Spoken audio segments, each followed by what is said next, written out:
part 3 in general, where are we going? It's we get up to we reference the Cold War by the end. Where are we headed? Yeah, but we're not going to do total linearity. There's going to be, that's the beauty of this type of series, is we're not bounded by chronology entirely. So we're going to be jumping around a little bit. But I think the theme of Nikolai Tesla is unavoidable. Yeah. Secret science programs before World War I, even all the way up until Manhattan. That's going to play into Tesla. Aleister Crowley and the Satanists. That's going to play into the story. And Crowley, Nikolai Tesla's handler, who was the president of the British Society for Psychical Research, Sir William Crookes, one of the leading enemies of Harry Houdini, will be brought in, who was also the president of the British Royal Society at the same time, was a handler, mentor of Tesla, cardboard cutout. And I think we're going to have to talk about them a little bit, because it does play right into the spiritualist movement. The Society for Psychical Research is the driving force of a lot of this stuff, the revival of the occult, and AI. Because one big thing that Tesla, I've discovered, was doing was he was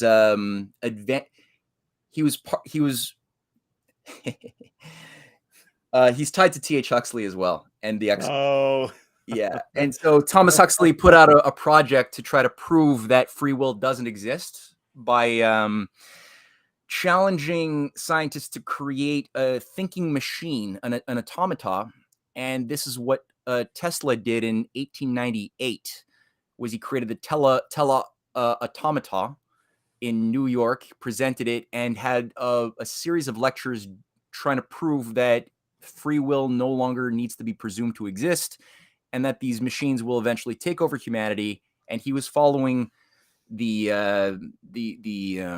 philosophy of a figure who was also a shaper of H.G. Wells, named Sir Edward Bulwer Lytton, a leader of the Knights of the Order of the Golden Dawn. Oh yeah, who wrote a book on the future humans living inside the Earth and the Vril Society, which was also adopted by the Nazis a little bit later on.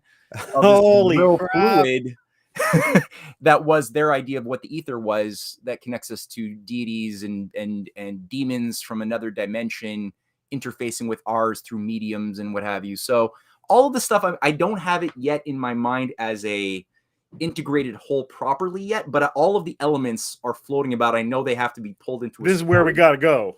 This is where we got to go. Yeah, and then the idea is to then like bring it up to the post World War II appearance of flying saucers and the new illusionist tricks around that, with Sir Henry Tizard, who plays a key role. He's the guy who gave Szilard the patents, who created the Manhattan Project.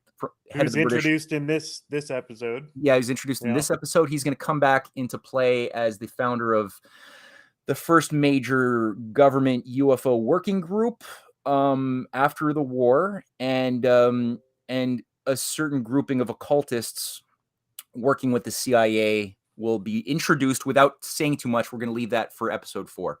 So somehow it'll all tie together. Bam.